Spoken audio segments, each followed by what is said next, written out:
Welcome back to another episode of Swinging at Shins. Today we have Woodsy. Woodsy, how you doing? What's up, brother? Another day in the married life paradise here. Um, Mm, quick story. Quick yep, story. go for it. I was waiting to tell you this one because I think this is one of the weirder stories. I think for someone that's newlywed here. Um, I got my ring. We got married a couple weeks ago. I got my ring. I'm washing my hands. I've been doing a little bit of work in the bathroom, hmm and I took out the drain. We're gonna put a new drain in, and I'm washing my hands, and all of a sudden my ring comes off. Oh Maybe no! that drain is open, so that Oh, ring comes off, and it bounces two, three times behind the sink, and I was this close within a week and a half of losing my wedding ring. oh my god! Well, see You- on the good side, there is the the neck there, the drain. No, it was well, yeah. The neck of the spout is what saved it 'cause it ricocheted the other way. But Well, I mean, uh, even if it does fall down, you still have your trap at true, the true. bottom. But I'm As I'm long as not you the have a greatest garbage, do swimmer. you have a garbage disposal? No, no, That would thankfully, be a no. problem. That'd be an issue. Right? I don't think this house is so old. I don't think garbage disposals were invented yet when this house was made. So, and we might be good in that sense. Yeah, there you go. But yeah, that was my. So I went and got one of those silicone hmm rings. Yeah, I yeah. don't know if you've seen those, but buddy of mine, and my brother-in-law had one. They're like, just go get one of those and get your ring resized. I was like, okay, and so I go to the ring place. I go to Lily and David, by the way. Great shout out to them.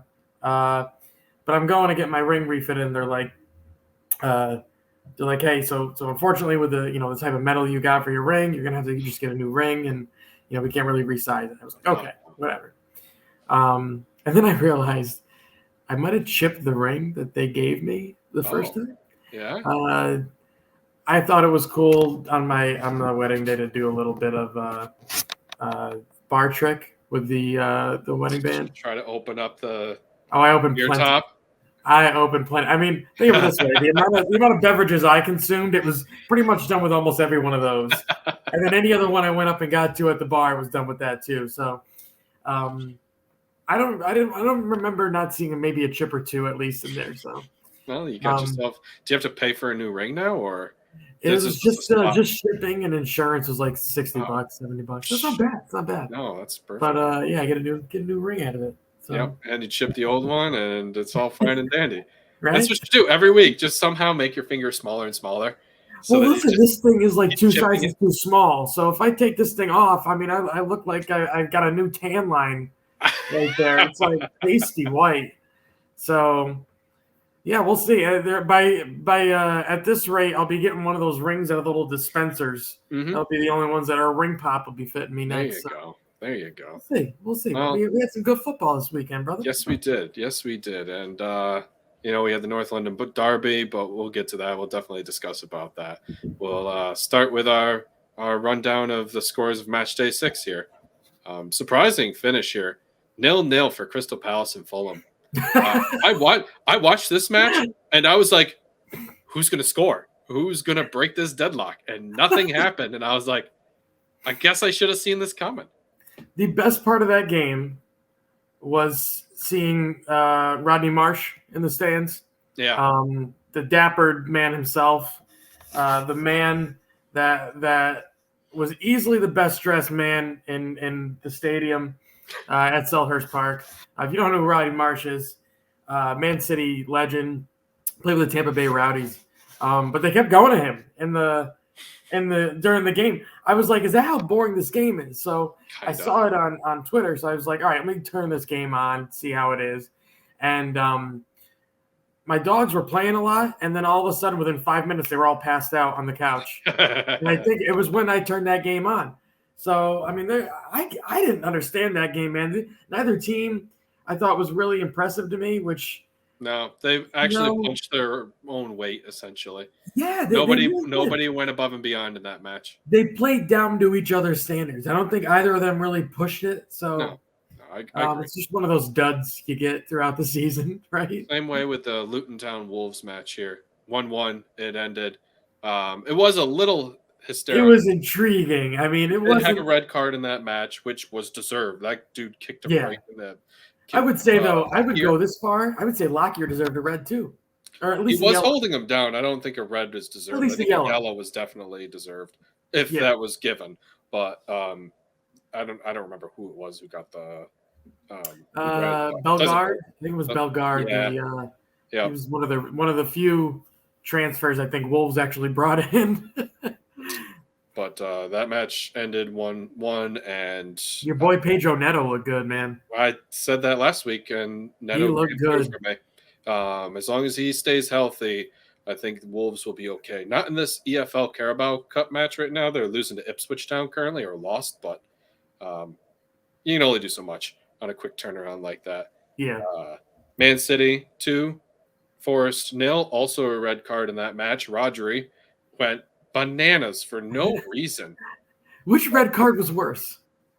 Rodri's, because he tried to I protest think both. that it didn't get him around the throat, and he clearly yes, one arm got his shoulder. Actually, so one was around the neck, and then the other one was on his shoulder. And I was like, if he didn't have his one other hand where it was around the throat and it was pushed more on his chest, Rodri's fine. He's getting yellow. But Yeah. one hand around the throat, done. Forget it, which should be.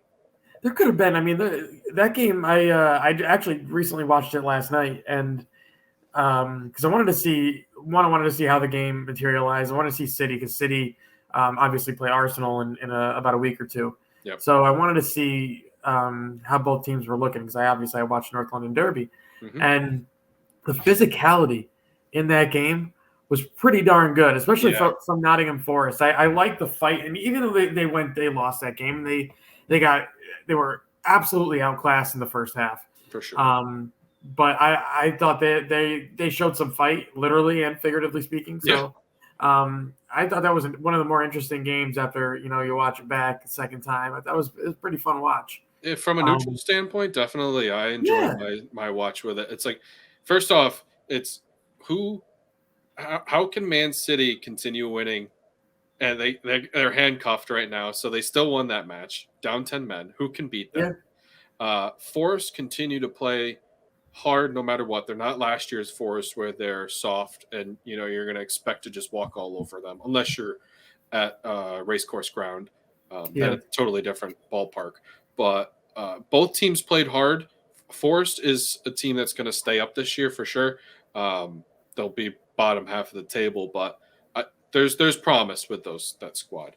Another team that showed a little more promise was Everton this week. I know you didn't really want to hear that at all, but they beat Brentford away 1-3. Everton. This match was weird. This match was weird because Everton opened up and didn't want anything to do with soccer. Yeah. They're just like, I don't know how to play right now, but they also scored the first goal. And they continued to score 2 more in the second half, and they baffled Brentford. It was a lot of Sean Dyche ball per se. A lot of set pieces, a lot of corners. Yep. A lot of the things you expect from like the Burnley Dyche teams from the past. They finally got it all and put all the pieces together. Yep. Doucouré continues to score goals. Dude, I don't know where that means so much to his team. Again, I don't get how he's getting into these places. I mean, he's a leading goal scorer for Everton right now. I don't think anybody saw that coming. No. But he's looked fantastic. Tarkovsky, I think, is playing pretty well for the most part as well. Yeah, seriously. So they might have turned the corner here. At least get a little bit of breathing room. Again, I think Rhett said it, and I think you might have said it in one of the recent podcasts. These 3 teams that came up are probably the worst 3 teams that have ever come up. That's wild to me in Premier League history. So I thought Burnley and Sheffield United were going to do better than what they are right now, which there's still an opportunity. We're only 6 matches in right now, so they could still turn it around. But it for those 3 promoted teams, Luton, Burnley, and Sheffield United, it's not looking pretty great for them at the start this year. But no, it's not. And to be honest with you, I look at last year and a lot how the table was so you really only had 2 teams at the top. Everybody else was kind of jumbled in the middle, and And this year, I think it's going to separate itself a little bit more. The oil vinegar type separation, where you're going to have 4 or 5 teams at the bottom that are at the bottom. Yep. Those 3, teams that just came up for promotion, they're going to be there. Yep. So it's going to be a little bit. I think it's going to be quieter at the bottom. I would not be surprised if there's possibly a team relegated by the new year, being Luton Town. I said last week in the True False they only get 14 points this year. They got 1. 13 left. Yeah. Speaking of newly promoted teams, Burnley faced United in a shocking 1-0 loss. Everybody got that right, but the fact that it was only 1-0 and Burnley held it together for that long, kudos to them. But they are catching a United who's kind of they're lazy. They're lazy. They are, but I think there's a lot of frailties with that Burnley team. I don't know if can you pinpoint one strength, one thing they do really well every game? I don't think I can. And their style of play. What's that? Kick a long ball. Yeah. That's about it. I mean, they're not even. I don't recognize exactly what companies teams are trying to accomplish. The most impressive thing they did for me was control possession against a team like United. That was really the only thing that stood out to me the entire game. Other than that, I thought they were second fiddle the whole way. But I will say this: Koleosho, kid can be a baller, but he needs to get more service. I think, at least in my opinion, to be what I think he's supposedly going to be. So. Otherwise, I think that was a pretty easy game to predict, right? Yeah. Not the scoreline, but definitely the win. Definitely the win, yeah. Another one we predicted, everybody here, Liverpool-West Ham. Liverpool 3, West Ham 1. It was a good game for most of the match there until Liverpool, decided to turn it on and was like, yeah, okay, we know how to play. And that pass that McAllister had to Nunez, first off, I want to say, the pass was beautiful. And second, I don't think he intended to pass it to Nunez. Really? I seriously. Because Nunez, yes, he had a lot of space, was never making a run. He didn't make the run. I did see that. Salah was making a run, and I think that it was a miscued hit by McAllister, who then Nunez reacted well to and was able to get a great piece of the ball and make it's going to be one of the goal of the months. I don't know if it's going to be a winner, but it's going to be one of the goal of the months. It'll be a nomination. I could see that being a nomination. But I think the way that ball, the way that their connection's been very good. We've been noticing it the last couple weeks. The connection between the South American boys at LFC is phenomenal right now. It is awesome. I mean, watch what Luis Diaz is doing on the wing. It looks like Nunez is really. It's starting to click. You look at his goal ratio. I mean, he's averaging a goal, almost every 140 minutes, which is it's almost every other game. So he's doing something. He's doing something pretty decent. So it's just a matter of time before it all clicks and we can start keeping goals out. Because what happens, clearly, if you look at any of our score lines this year, everything's 3-1. Yeah, and we're usually going down or being tied late in the first half at some point. So. Yep. Second half FC, I guess, is what we're going to take the rest of this year. There's nothing wrong with that. I mean, as long as you take points away from a team who's beating you or, is ahead of you in the lead, points are points, whether it's you take 2 from them or you take all 3. So what'd you think of the penalty shout from the West Ham fans? I've been looking at some stuff online. It was McAllister, I think, on Bowen. Obviously I'm biased. I mean, you can tell by the shirt. I got to be honest, I don't remember that one. So I don't think it's a pen. I think he got the ball, but I've been seeing a lot of shouts online. Does he go through them? Kind of, but I think it's clear that he anticipated the ball being where it was and got there in time, even though he got a little bit of the guy. But yeah, I didn't see any protests. But I was just checking online before we got on, and that was one of the talking points. But hey, Game's over. Do you 3 know? points. Do you know what minute that was? It was around the end of the first half. It was, I think it was just before Bowen's header. By the way, that That Bowen's was header, nasty. Bowen's header might be the best goal that was actually in that game. Now that That it's was back to me, nasty. that was sick. Little Ian Wrighty type header on that one. You know, a little Ian Wright to it. Yeah, right. That was pretty nice. I'm not gonna be able to find it, unfortunately, but we'll just move on from there. That's my loss, I How guess. about your team? They Yeah. got 3 points. Yeah, predicted that win too. That's because they lost in Legia Warsaw and was like, we need to That's actually right. win I didn't think they domestically. were gonna win. Yeah. 1-0 victory for Villa away. Their first double over Chelsea away over 90 years. So good to break that little curse or get over that hump. Pretty sure that's a long time. That is Long time. more than people's lifespan. Can you imagine being that guy who saw it 90 years ago and was like, yeah, we finally won against them twice away. Yeah, I doubt he's alive to see that one. He'd have to be like 10 or yeah, right. 8, 10, somewhere in that ballpark. Got it. I mean, you didn't watch it on TV, so he'd have to have been there, likely. You know. Plus, it was like I think it was 1932, so they were dealing with the Nazis back then and all. Oh yeah, stuff. Priorities. Yeah, whatever. Another good win for Villa away. Finally getting a shutout away. They were having problems. What'd you make of the red card? That was a red card. I'm going to be honest. He didn't get enough of the ball. The studs were showing, and it was high on Luka Dean's shin. So those 3 right there, I think, are it's enough for me to be a red card personally. And I thought it was a red from the get-go. I thought easily red. Yeah. So I don't think there weren't too many complaints from that anyway when Malo Gusto slid in like that. So I thought the cheeky yellow was Nicholas Jackson getting a yellow because he wouldn't move away from Emi Martinez on a offsides kick. And now Nicholas Jackson is out for a game because of that accumulation. He has 4 yellow cards for dissent. Is it 5 now? Well, now I think it's 5 now. 5 now? But I knew he had quite a bit. It's crazy. The guy needs to get his head screwed on. And you know what's even funnier? It's not like they're going to miss him. I mean, what's he done?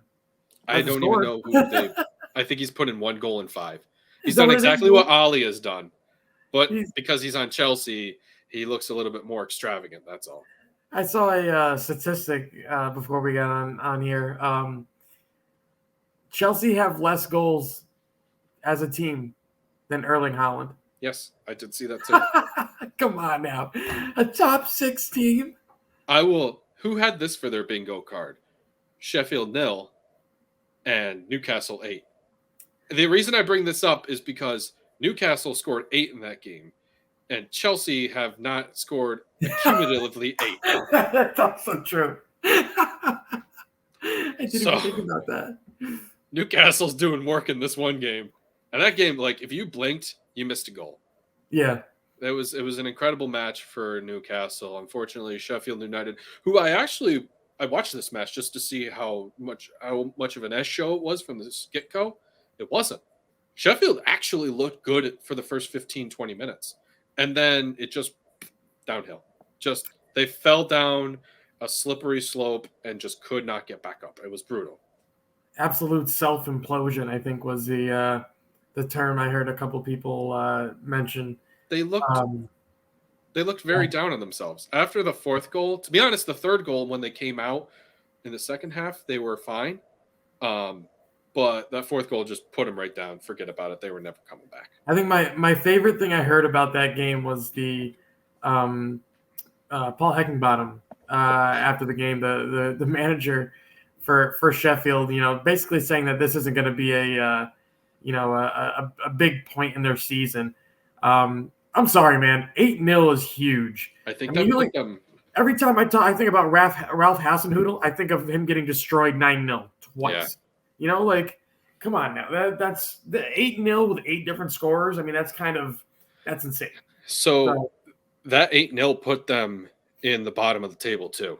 If they had yeah, just halved that, they would be sitting 19th or 18th. I'm not sure how they would play the Luton Town match because it would be also 1 point with -8 goals. But because they lost 8-0, they're dead last because of that. And what I was going to and ask you was, do we expect Paul Heckenbottom to get fired now because of this 8-0? because of this one, no, he'll. I mean, he'll. So the next 8-0, gotcha. Yeah, yeah, yeah. Right now, I don't think that. I think it's almost too early for Sheffield to make a change. You look at the last time. Remember they had Chris Weiler there, and Yeah. it was he lasted a little bit longer than I thought they would have did. So it seems like they've historically speaking they've waited longer to fire managers and get them out of the way. And Mm-hmm. I think at this point you'd be who are you gonna get? That's Like true. who are you gonna get? I know, that's fair. There's who wants to take that job? It's not a job that you're really going to succeed in. Hasenhüttl. Yeah. I mean, unless they're looking for somebody, unless they have a buttload of money that they're going to spend in January to actually make some signings that could affect the team, it's not going to happen. I So agree. it's a job. I think you got to just kind of if you're a manager that's a free agent right now, you want to maybe stay away from that one. At least I would. I'm just gonna gloss over this because we expected Brighton to win. They won 3-1 against Bournemouth. Bournemouth still looked pretty, they look decent for most of the match too, but Brighton's just the better squad, and Yeah. you know Bournemouth they just can't buy a goal, man. That's what they need. They'll score a goal, but they're only going to score one. They're not going to score more than one. yeah, it's true. If you go into that game thinking, "Oh, I can score 2 today," you're going to win that game. Yep. You're just gonna. All right, so we're going to move on to the one we were actually most interested, is the North London derby, which final ended 2-2 draw between Arsenal and Tottenham. What'd you think of the match? Awesome match. I rewatched it, so I was at the bar and enjoyed it there. A lot of Gooners in town that day. They came out for their Gunners. Great game. I love the back and forth games. It's those types of games. I don't care if it's a draw or it ends up being somebody wins by 2 or 3. I really don't care. I love back and forth. I love shootouts. I actually thought, Jorginho, dude, like, I don't know what it is with these players, what Arsenal sees and Chelsea rejects, but the last 2 they bought have been absolute crap. Jorginho and Kai Havertz. I mean, imagine wasting 80 million pounds in the last 2 years and still winning nothing, because that's what they've done, and they've helped Chelsea out. A team that needed, with all this money that they're spending, needed to have some financial fair play, regulatory looking, sales out there. Mm-hmm.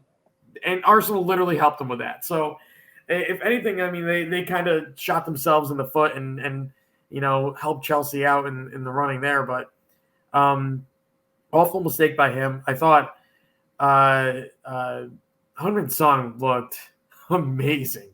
That's the best match I've seen him play in a long. And I know he had a hat trick already this year, but that's the best match I've seen him have in a long time.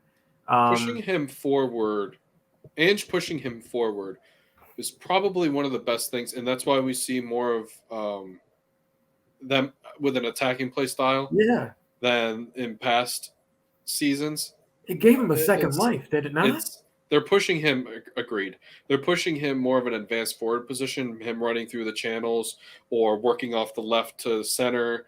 And I think that's what the whole Brennan Johnson signing was going to try to do, is have a rotating center forward, so your center backs are going to be uncomfortable on who to play at that moment. But the pace that Heung-min Son has to be able to get a ball over the top, or somebody hitting a through ball through the channels, is kind of a game changer for Spurs. And I think that's where a lot of the goals we see are coming from, are Maddison being able to find Son making a darting run and beating the offsides trap. And with Kane last year, yeah, sure, you got a guy who scored 30 goals, right? But you also with that have to play a slower play style, and because he receives the ball so much deeper than Son would, and that kind of slow play can hurt a team a little bit.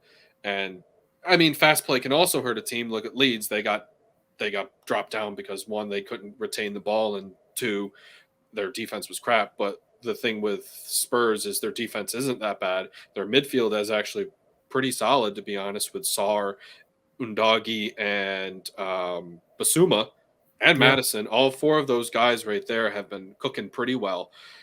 Just the team is able to be more. They seem more youthful, and that's what I think is a lot of fresh legs are coming through. So and you kind of saw it with this match, and that the ability to be able to go back and forth and keep up with Arsenal was kind of a boon for them essentially. So I didn't predict a draw. I definitely still predicted Arsenal to win like 2-1 at Right. least, but Tottenham kept up. They did, and what you actually just made me think of actually was the recent managers that Spurs have had. Jose Mourinho, Antonio Conte, his butler, whoever the guy was that took over for him. A lot of these guys like to enforce their own style of play on their team without really having the guys on the team that can play the style of play that they want. Yes. This is what Postecoglou's doing right now is more so opening up his players to play, the best part of their game. He Yes. moves Son centrally a little bit. He's got Madison almost being the number 10, just sitting right in behind, perfect spot. Yep. Not dropping too deep, but staying in behind that front line. You've got the center backs being able to just move the ball out the back, which you look at the most recently the last couple of years with Spurs, their center backs been getting caught out a lot, Yeah. and the guys have been making errant passes that lead to goals, and Which almost happened this match too. Who with was it? Romero. Romero, and there was another pass. I think it was Sarr, maybe it was Undagi. I'm not entirely sure.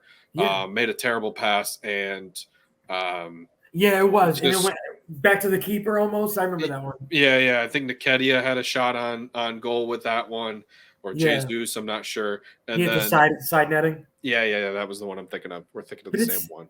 Isn't it? It's got to be nice. I'm not a Spurs fan. I'll never claim to be one. I never want to be one. But I do think that this is the closest Spurs are going to get to having a manager like a Jurgen Klopp. I agree. Very forward thinking in the way he wants to play. Plays beautiful looking football on to the eyes. Wants to attack. Wants to be on the front foot. But also is going to present your team with the best capable football that the players on the field can play. Yep. And that's all you can ask of a manager that knows his team, knows his players, instead of a guy that comes in and just wants to put, this is my style, this is the way we're playing, that's it, whatever. This guy is he's showing that he's a top class manager. He is. Yeah. He's showing that everything at Celtic wasn't a fluke. And I got to give credit to Spurs for actually getting this one right. And they've had quite a few maybe not as many as Chelsea, but they've had quite a few managers recently. And this is the one that I think they kind of, fits their personality, their type of club. Who knows how long he stays there if he continues on this route? But sure. I'm just saying, I think he's a darn good fit for that club. Now, I see you put here, do either teams present a title challenge here? I'm going to answer that question for you. I think no, not this year. I think for Spurs' case, I think they still need to fix up their defense. They're not quite there. I think Romero's a good, solid piece, but I think they can be upgraded there. And I can't remember who they're running with. I do actually have their lineup right here. They have Mickey Van de Ven playing in the middle. That's not true. I love that. I hated that Liverpool didn't get Mickey Van de Ven. I think he's a very talented player. Still got to develop a little bit more. I thought it was maybe too soon for a bigger club to go after him. Mm-hmm. When Spurs made that move, I was surprised. Bro, I'm I a thought Wolfsburg fan, and I was a no, little I've seen him sore. quite a I'm a bit. little sore that he went, and I'm You're a like, Wolfsburg guy. huh? You're a Wolfsburg guy. Yeah, Yeah. I'm not a big. I just like watching Bundesliga football. Bundesliga Serie A. I don't really care that much for Spain. I think Spain's no, probably neither do I. when it comes to quality of football. I think that they're probably not. But when you go down to the lower part or the middle part of the order there in the table, it's just not great looking football. Agreed. I do like watching in the Bundesliga. I do like watching the way these the coaches kind of set their teams up. It's more of a tactical game there, I think, than most. Mickey Van de Ven he's fast. He's very good defensively. Yep. Offers almost nothing offensively, which I can get with. He's a defender. That's why he's a defender. But if he's there for cover, it doesn't matter. He doesn't. Yeah. He just needs to catch the last guy. That's exactly. It. That's what he's there for. He's a little bit like, and I made the comparison because Liverpool have a player that's almost like him, maybe a little bit slower, and more well-rounded, I think, overall in skills, and that's Joe Gomez. Yeah. So that's why I thought, maybe he'd wait another year or two, maybe go to like a Dortmund or something like that, or a Leverkusen, and go from there. But that kid's a stud player. It surprised me so far the way he's played under Postecoglou. But overall, you're right. I do think they have a couple holes left. I don't think they're title challengers. I think they definitely need maybe one more in midfield, definitely one more in defense. Yeah. Wouldn't be surprised if they go after another fullback, especially with Sergi Reguilon going to United. Yeah, United. And you always, you got to think with Richarlison still there, you still need goals, right? Sure. And obviously, they're on good form right now, but eventually, like in every season, everybody has a goal drought almost every season, unless you're City. But everybody has a goal drought. Because he's just the last all year. Yeah. his might be an entire 2-3 years now. But I do think they're about 2-3 players short from being top 3, top 4 consistently. Yeah. But Arsenal, I think, they're close. I was gonna circle back to Arsenal too. Yeah, I think Arsenal close too. They're still. I think they're one player away. I think they're 2. 1 player away. I think they need to figure out. I think they need to figure out who can replace Vieira, because I don't think he's quite the guy. I think he's a good off the bench piece, and I think they need a striker. I know Rhett would be like, but Jesus does a bunch of stuff. And yes, that's true. Jesus does do a bunch of stuff. In fact, he did pickpocket James Maddison because he was being very careless at the 18-yard box. And he did have a shot, wasn't on goal, but who's a player that would be able to replace Jesus? And I've heard rumors that Ivan Toney could be that guy. Now, if Ivan Toney goes there and they pay, I'm going to assume upward to 80 million for Ivan Toney. I've heard 60, but that's going to be BS. I think he's an $80 million striker personally. He does a bunch of stuff that Jesus does, but better, more refined. He'd be a consistent 20, 25 goal scorer in the Prem. Yes. In that squad. He's already proven that. He got 8, was it 23 or something like that last season? Last year, yeah. So he can clearly ball with any Premier League team if you can ball with Brentford. So I think a striker that could continually score, press. He's going to take free kicks. He's going to be your PK guy, and he's going to run through the channels. He's going to do all the things you want. He's going to set up other players for goals as well. And I guess also I forgot that. Oh my gosh, his name. Martinelli was out for this match too with a hamstring injury. And Trossard. Trossard's out too. So they were a little light in the attacking front here. But I still think 2 players. I think 2 players away, and Arsenal I do too. every season for number 1, 2. I think it's maybe 1.5, maybe 2. The half player, the ball boy. Yeah. You're just gonna go get like a really short guy and just Well, that was like Santi Cazorla. yeah, right, yeah. Well, they sold a half. They need to bring the half back in. So I think you're right. Maybe it's closer to 2. But you did mention the team I really wanted to talk about because they've been looking like a shambles the last couple of weeks, and that's Brentford. No, obviously no Ivan Toney, battered by Everton, which I thought I'd never say. Yeah. Regarding any team in the league this year, At home too, let alone they Brentford, were who's normally defensively good. Yeah. But they don't look like themselves. Not at all. And if you're gonna play Brentford, probably now is the time to play them because they clearly are a little bit jumbled defensively, which I never thought I'd say about a Thomas Frank team. Right. And it's consistent now. It seems like it's consistent. Yeah, it's the last. They haven't won since Fulham back in August 2019. They have drawn against Crystal Palace. They drew to Newport in the EFL Cup, and I believe they won that one. That would have been today, right? I don't know if it's today or tomorrow. Well, it's either day. I don't know if Brentford play today or tomorrow. That's what I'm trying to get at. Actually, I do know it's tomorrow. They play Arsenal. So that's the perfect time they should play.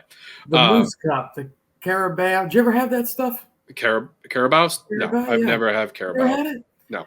I had one last year. My buddy Steve Ross got me one. He one of the Liverpool fans. It was 2 years ago. And it comes in can. I'm not even joking. The cans are like this big. Okay? What? Yeah, no, it's like really a 5-hour energy essentially. It's a little bit bigger than that. Yeah, it's like what is it? It's like a 7 ounce. It's like 7-8 ounces. It's small, and so like you think it's kind of you open it and it smells kind of like it smells a little bit like a Red Bull, but it's got an absolutely horrendous taste. It's bad. Well, it's a horrendous trophy. Bad. So yeah, right. Yeah. I mean, if you dared me to drink it out of like the Carabao Cup trophy, the EFL trophy, I would not. I would rather just say I never won that trophy. Coach, you're gonna have to fire me, something. Yeah. I don't care. I'm not drinking it. I ain't drinking that. It's bad. It's real bad. Brentford have also drew against Bournemouth, who actually scored 2 goals in that. So there's that. That was a late goal. And Bomo's goal in that one was like 90 plus, I think, was the goal for Mbomo. He remember that turn? He had a little turn. Yes. Half turn off that long pass. 93rd minute. 93rd, yeah. Yes. I knew it was that was one of the better games I think I've watched this year.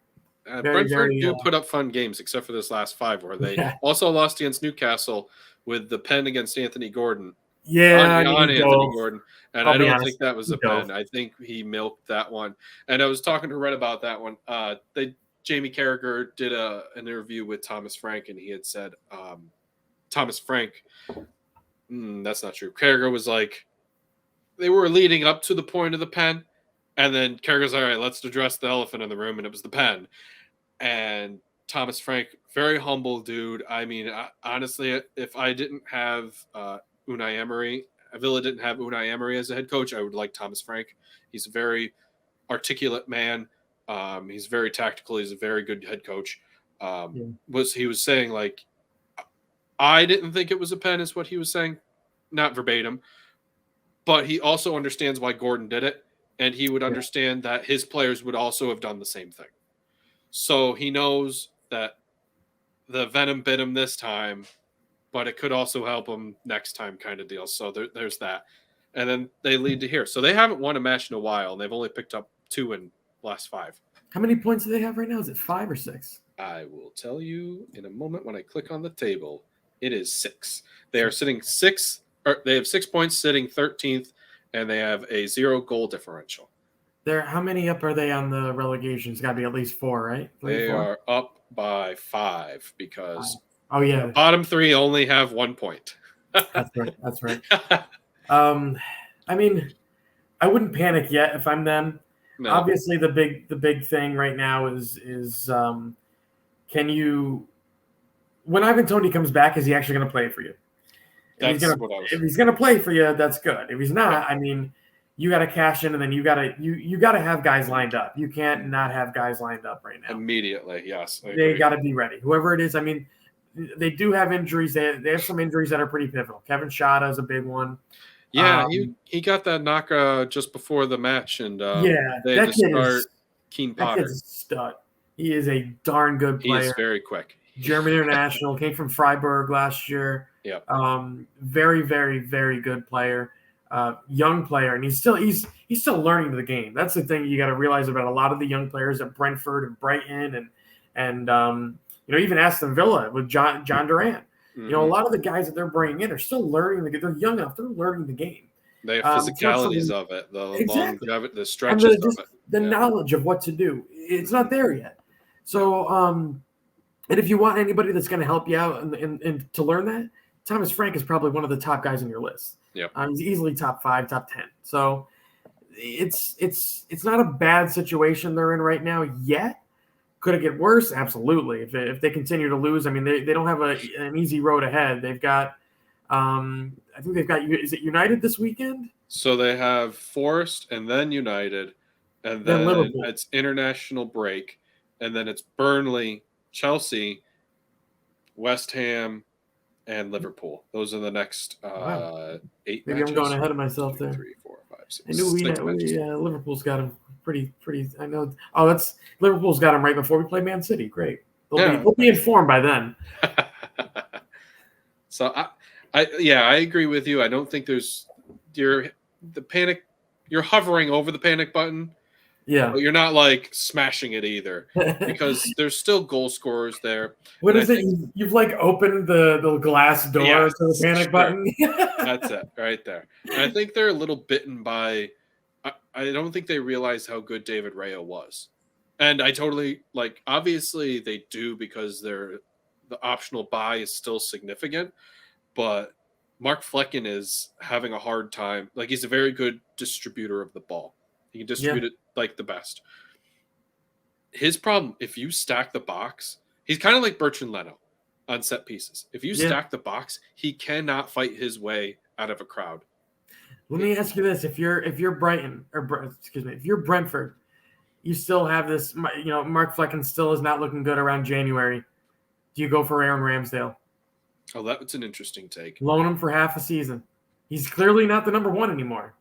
I think so. I think it's clear that he is obviously the backup. I don't think it's gonna be possible for them to get Ramsdale, because I think they're still going to want to use him just in case Raya does get injured, or cup ties and stuff like that. Keep him True. for that too, so Raya doesn't get bogged down with all that. So I don't think that'll happen, but I think there's a possibility they could go out and get another goalkeeper, or loan in a goalkeeper and see what happens.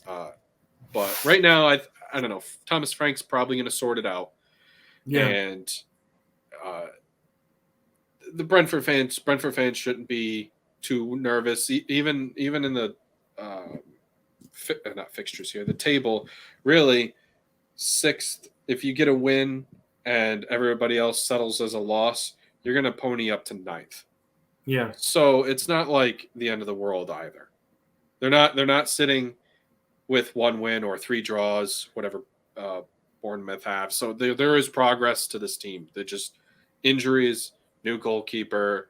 Ivan Toney isn't there for them to play the ball off of each other with, because there was a lot of chemistry between Mbeumo and Ivan Toney and Wisa, and all those guys were very much a very good attacking unit for Brentford. And just Ivan Toney, we knew it was going to be a problem, them not being there, because Wisa and Mbeumo are kind of the same person. They're very much darting, always trying to break the back line. They can score goals, but they're not going to outmuscle you as much as Ivan Toney will, or they won't get you headers, or they won't as often get free kick goals, stuff like the set piece goals. So they're kind of almost becoming a little bit one-dimensional, maybe, in the sense that their attacking play has to come through Mbeumo or Wisa. And I would even throw in there that their midfield hasn't they haven't necessarily wowed anybody, in my I opinion. agree with that too. They're almost invisible in a lot of games, and I think Matthias other teams are Jensen. able to run through them. I think Matthias Jensen's the only guy who's really Yeah. been any sort of highlight in that midfield. Christian Norgard is a decent, um, a ball winning midfielder kind of guy, and Onyeka's there. I mean, they It just makes you realize how much Christian Eriksen actually brought to that team a couple no years kidding. back. No, seriously though, like that was a really good free signing for them. Like even though that he wasn't quite up to speed, he still like brought knowledge. He was a threat to ping the ball around and drop deep and be able to bring together the defense, midfield, and the attacking front. So it's kind of, I think that's what they're missing. It's almost dysfunctional. Like each unit is working separately, not together. They're not a Yeah. cohesive unit. So I don't know. I'm sure Frank will get his team working on one page, and they'll sort themselves out. So I I agree. don't think fans will be all right. But you know who isn't all right is people who don't like and subscribe to our page. I fit it in there somehow. Like, subscribe, please. We love it. If you guys comment, we love it. We are all about fan engagement and everything. So, join the page, listen to us, give us 5 stars. Well, I mean, give us whatever you feel like. No, give us 5. I like No, 5 stars. give us 5. I want 5. I'm a little bit. I'm not as pushy, but Listen, if we're gonna rate ourselves as like they do on FOTMob and SofaScore and all those things and that stuff. Listen, each of us are always 10s out of 10s every week, man. I might have a stinker, and my stinker is usually like a 9 out of 9.5. So I just want to. I'm just saying. I give top top performances every week. I go out of the way for my managers, you guys, and I make sure I provide for the team, for the squad. You know who doesn't provide for his team and squad? Jadon Sancho. Jadon Sancho. Yeah. What a bummer situation that guy is in. I mean, the guy was top class. I mean, they paid 90 million or something like that. Was it 75 or either way? You paid a bunch crazy. of money for him, and he was extremely good at Borussia. Had a very good time there. Then he just hit a rough patch. Got injured. Now he's isolated he's literally not even allowed to have meals with the first team squad. That is how bad this situation has gotten. Will the adult in the room at Manchester United please stand up? Because there's not one over there right now. No. Not a single one. I don't get what this I don't understand why nobody is budging. Like I understand Sancho personally, I don't think he should hold his ground. I don't think he's done anything wrong. I think so too, actually. What more do you want him to do? Like, do you want him to kiss your feet too while you're at it? Like, he didn't apologize, which is what Ten Hag wanted. But let's be an adult, Heisenberg. Come on. It's one of those situations where the only way it can possibly get better is if one of those guys leaves.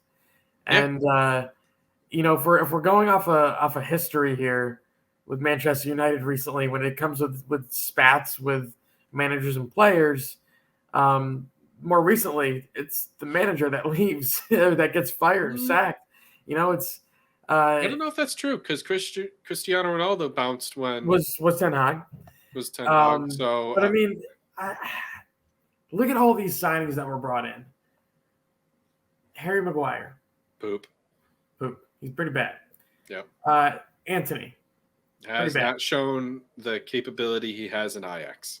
Mason Mount so far, I'll be honest with you, Mason Mount might be the bust of the year. I know he had a great game today. And he's been injured a little bit, but that's a lot of money to hash out for a guy that really isn't that quality. I mean, they probably spent at least a good 30-40 million on extra on him just because he's English. I don't know where exactly the leadership is at this club. You don't have a captain that shows leadership. I'm sorry, but Bruno Fernandes and Maguire are not legitimate captains in my book. They're not. There hasn't been one game where I've seen Bruno Fernandes that he's not whining about something, where he's not diving, he's not he's shoving referees and getting away with it because he's a Manchester United player. Yep. And there's not anybody there that I think can take the reins of a big club. And I don't think it's necessarily the managers, excuse me. It's not necessarily the ownership's fault when they bring in these managers that are supposed to be, bring in the players that they think fit their system. They're giving them the amount of money that they can use to enhance the squad and build the squad and make them deeper and stronger. And every single time they bring these guys in for this amount of money, and they remember all these guys when they bring them in, the stats are great elsewhere. Yep, stats are great. Even Harry Maguire, but when they get into this club, toxic. and these managers, they can't put anything together. And I just wonder if it's more so that they don't have a department in that club that actually has any say over the manager. Because if you go by statistic wise, the guys that they're passing up on are the ones that you want to go for. So if I'm a rival, hey, Manchester United doesn't want you. I want you. I'm all for you. Good. They'll probably pay for a cut price too, because United would drive up the price and then piss off the player or the other squad or the other, the other club, and then now you left us high and dry. Let's go to move on to another club and screw United over. So I would say if there's an order that the way it goes, because a lot of the United fans, from what I know, blame everybody at the top, right? It starts at the top for them. Glazers, which for sure. In a lot of cases, I get that. In this case, the Glazers have actually been providing a lot of money and providing funds for the manager. Sure. So if I'm going to put blame on it, I mean, my blame is going and it's actually the opposite direction. I'm starting with the players. The players are the most at fault.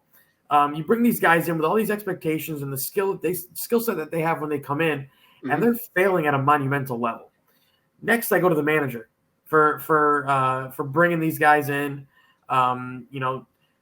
Not being able to really work out a system that benefits every single player on the pitch the way we just talked about Ange Postecoglou. So I don't think the Glazers are as much at fault this time. If you had asked me 2 years ago, they absolutely were. Yeah. But now, I mean, what else can Ten Hag spend? I mean, he's spent every dollar that the club has given him, and they say, oh, we want to update the stadium, we want to update the training ground, we want to do this, we want to do that with all the money we got, and your manager is still being like, well, all these guys I'm buying, the club still stinks. We're still crap. We're still below 8th, 9th in the table, whatever it is right now. So it's just one of those situations where it's like that Spider-Man meme where they're all just pointing at each other. Pointing at each other. It's what it is. No, it's true. That's kind of how I feel about this. Oh boy. All right. So that's enough United. I feel bad for Sancho. I hope there is an out for him come January. I hope somebody buys him. Or I think he goes abroad. I think he's got to go back abroad, whether it's Germany or maybe even Italy. It'll probably be a loan, unfortunately, for him. But something I hope gives for him where he's just not at United anymore. Yeah. All right. So match week 7 is just right around the corner. And by right around the corner, I mean, well, I don't know actually when this is going to get released. It might be Friday. So then it will be right around the corner. But it's currently Tuesday, so it's not around the corner for us. Let's start off with the Aston Villa Brighton match here. Early match, 7:30. I'm going to be down at Beer Garden for this one. I've got I got to come see your boys play. It's going to be a long day. It's Oktoberfest in Albany, so I'm definitely going to get down early to watch this one. Yep. This one I think has draw and a lot of goals written all over it. Two teams that have been scoring at will the last couple of weeks. So I'm gonna go 2-2. Okay, fair enough. I'll cover Rhett's here. He went Brighton 3-1 over Villa. Don't know where that's coming from because it's probably more because the last time I not the last one, but the two previous ago, I said that Arsenal were going to lose. Oh, it was against Everton. That's right. They broke the Everton curse, but that's not the point. I went with a 2-1 victory over Brighton. It is home, so we'll see what happens there. Wolves, Man City. I have Wolves 0 and Man City 3. I'm going 4 for Man City. I got 4-0 City on that one. I think all they need is one half. They just got to be a juggernaut for one half, and the game's over. It's at that point, And in Wolves, obviously no Bellegarde, who was playing pretty good for them the last couple of weeks. He's out. It's a one man show up top for them with Pedro Neto. So I got to go 4-0. That's fair enough. I agree. Also went with a 3-0 victory to City. I did not look at his stuff. I did it beforehand. He complained last week that I copied his test sheet, so I just want to point that out. I did it before, and I also did not look. I don't look at your scores because I don't want to be influenced. Next match I have lined up here is Bournemouth Arsenal. I have Bournemouth 1, Arsenal 2. Richard here has Bournemouth 0 and Arsenal 2. What say you? I've got the same thing. I've got 2-0 Arsenal. They showed me enough last week where I think they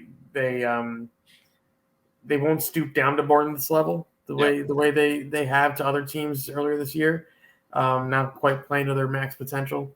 Bournemouth, I mean, I got to see them score some goals, man. They got all the right players in the right positions. They just can't buy a goal. Yep. And, that's what I said. The way it is. So some of these ideas were mostly because there is a Carabao Cup going on this week. So it's a short week for some teams.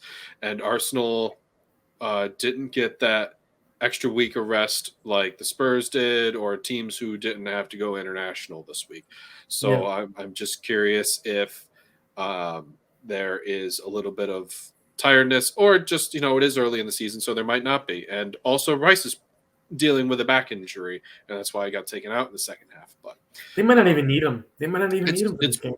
It's very true. I mean, as long as Jorginho holds his S together, they'll be totally fine. Or I don't know what Party's situation is right now, but either way, you're probably right. It most likely will be an Arsenal win, and all of us agree with that. Everton, Luton Town. I have a 2-0 victory for Everton over Luton Town. I just don't know how Luton Town scores anything other than PKs this year. And Rhett also has a 2-0 victory for Everton too. Get video of this, because I'm gonna go 3-0 Everton. I don't blame you if you do, to be honest. I was thinking 3-0 myself, but I was playing a little conservative and went with the 2-0. I've never seen a Premier League team as bad as Luton. Yeah, this is pretty bad. I've never seen one that bad. This is pretty tough. Another team who's been playing pretty tough, pretty bad, is Burnley, and they draw Newcastle this week up in St. James Park. Good luck with that. I don't know why I didn't say anything more than a 2-0 victory, but that's what I went with. 2-0 victory. Good, I went with 3-0. There you go. And Rhett went with a 2-0 victory as well. I swear to God, we're not cheating. Next in line, we have West Ham and Sheffield United. I went with a 2-1 victory for West Ham. Sheffield United I really don't think they're that bad with the squad, but they'll score their goal and be done with it. I got 3-0. I mean, okay. It's going to be an 11-0 aggregate last two matches here for Sheffield. Unfortunately, dude, they have no offensive firepower. If it's not for Hammer, it's not. Hey! They have Cam Archer. Mind your P's and Q's. Yeah, he did have a couple nice goals, or at least one. Yeah, he's had one nice goal. Rhett has a 2-0 victory for West Ham. The next match I have lined up is Man United and Crystal Palace, who actually played today in the Carabao Cup at Old Trafford. They get to play at Old Trafford again. So Crystal Palace might as well just stay up in Manchester. I have a 2-1 victory for United. What have you got? So, very weakened team Crystal Palace put out today. Yes. I'm hoping that Elise is fully healthy. I'm hoping that Eze actually starts. I'm going to go 1-1 draw. So that's what Rhett had as well. I'm a bit curious. Is Dean Henderson a loan from United? Well, I got news for you. He's actually probably going to be out. He was injured today in today's game. Dean Henderson. Oh, see, I thought it was.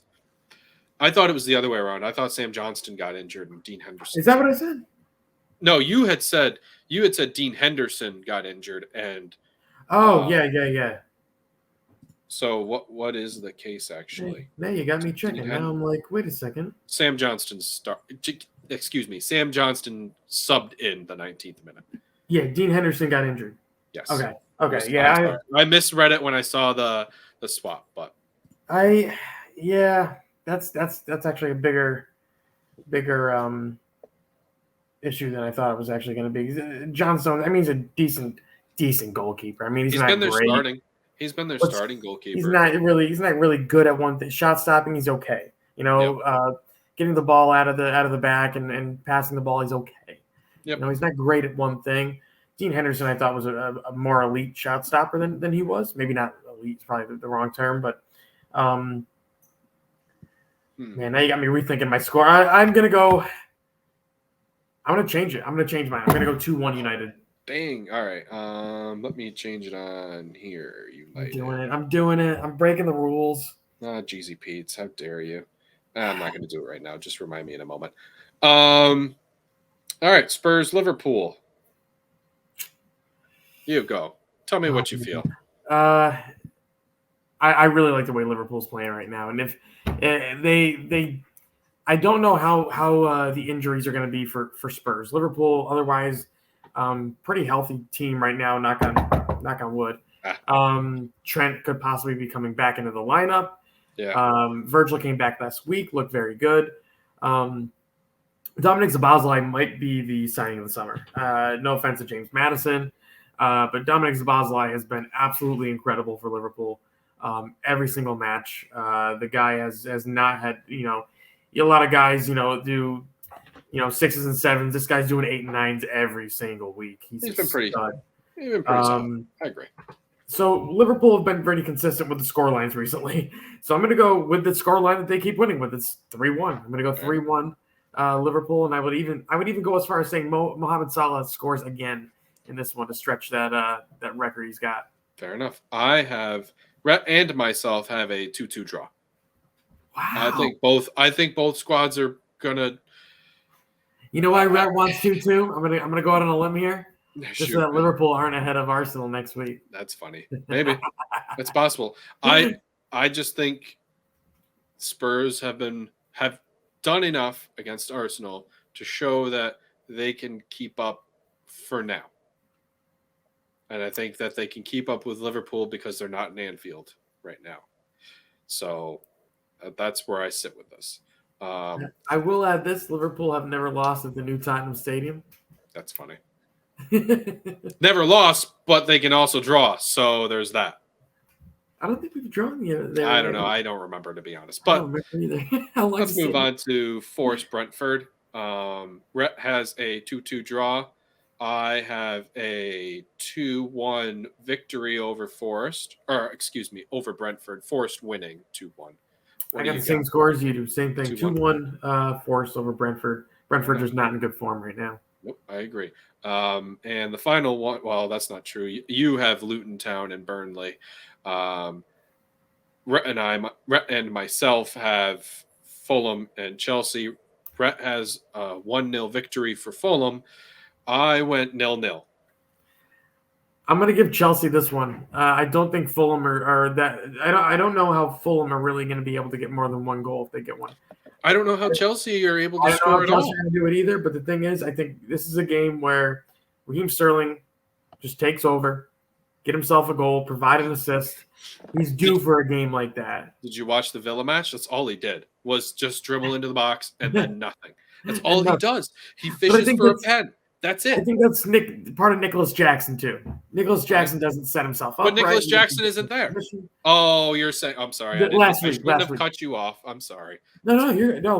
Last week I thought that was one of the problems for Chelsea. I don't think Nicholas Jackson's a good striker at all. I think without him there, it's going to open the field up a little bit. Yeah. So I got Chelsea 2-1. Okay, fair enough. And then what's your Luton Town Burnley score? I got 3-1. Okay. Burnley. Fair enough. Possibly another penalty for Luton. I mean, honestly, there was a shot that Chris Morris, is that the striker? Carlton Morris. Okay, Carl. Yes. He had a great strike from 18 yards out, and it hit the crossbar upper 90 region. And if that was like 4 inches lower, there was a chance it was going to go in. But that's the best. Actually, that's not true. They had one later on, but also Wolves were down to 10 men at that point. Where I have no idea any of these players, to be honest. Sorry, Luton Town. Other than Lockyer, I really don't know anybody else. But that had a pretty decent strike at goal too. But I wouldn't personally see Luton Town scoring at all in this match either. But I'm not writing that one down because I'm going to stick with match week 7. Because that's actually a makeup for match week 2 when Luton Town wasn't able to play in their stadium just yet because of renovations. But if you hung around this long, you probably should like and subscribe because we appreciate you hanging around for this long. Company man right there. Company man. I tried to do what I can.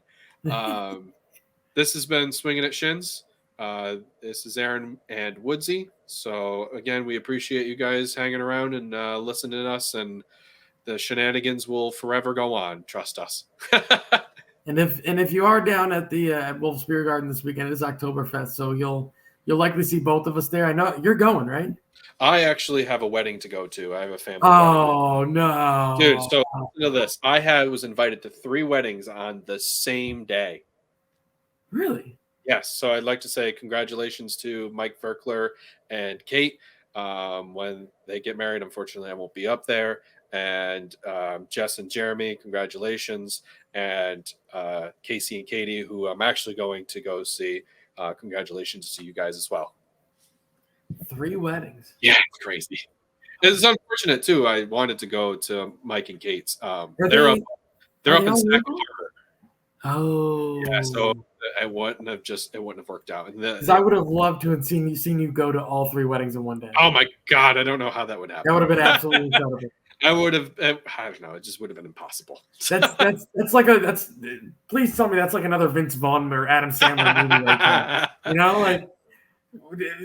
You had Wedding Crashers before. Now you got Wedding Goer. I don't know what Invitee. Yeah.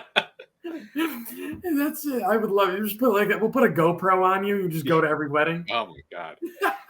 I would have to fly up to Sac Harbor, fly back, and then that'd be the only way. You have to get that one out of the way early. Yeah, exactly. All right, everybody. Thank you for listening. Swing at Shins. We love you. Well, guys, that was an episode of Swinging at Shins. We appreciate you for coming out and listening to us. If you guys want to hear or see more, we have links in the description below. We hope to hear from you soon and hear more about what you have to say.